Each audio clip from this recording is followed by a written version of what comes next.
Afghanistan T20 సిరీస్లో భారత జట్టు తరపున యువ ఆటగాళ్లు ఆఫ్ఘనిస్తాన్ ఆటగాళ్లకు నిద్ర పట్టనివ్వడం లేదు. ఇటు బ్యాటింగ్లో యశస్వి జైస్వాల్, శివం దుబే, రింకు సింగ్, అటు బౌలింగ్లో హర్షదీప్ సింగ్, ముఖేష్ కుమార్, అక్షర్ పటేళ్లు పూర్తి స్థాయి ఆధిపత్యం కనబరచడంతో ఆఫ్ఘనిస్తాన్ జట్టు పూర్తిగా తేలిపోయింది.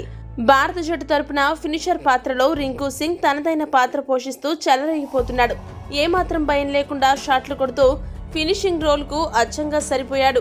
అద్భుత ప్రదర్శన కనబరచడం ఒక ఎత్తైతే అతి తక్కువ మ్యాచ్లోనే రికార్డుల వేట మొదలుపెట్టడం మరో ఎత్తు.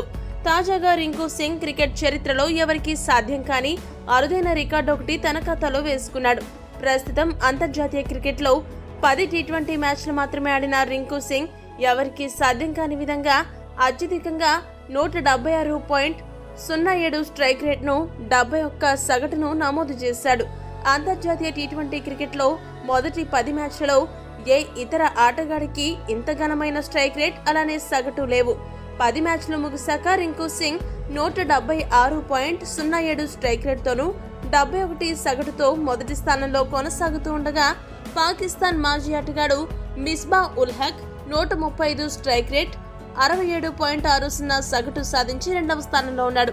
New Zealand opener Devon Conway 151 strike rate 65 సగటుతో మూడో స్థానంలో, భారత middle order batsmen KL Rahul ఇద్దరు 151 స్ట్రైక్ రేట్తో 56 సగటుతో నాలుగో స్థానంలో కొనసాగుతున్నారు. ఈ వీడియో కనుక మీకు నచ్చినట్టయితే లైక్, షేర్, కామెంట్ చేయండి. మరిన్ని స్పోర్ట్స్ అప్డేట్స్ కోసం మా ఛానల్ను సబ్స్క్రైబ్ చేసుకోండి.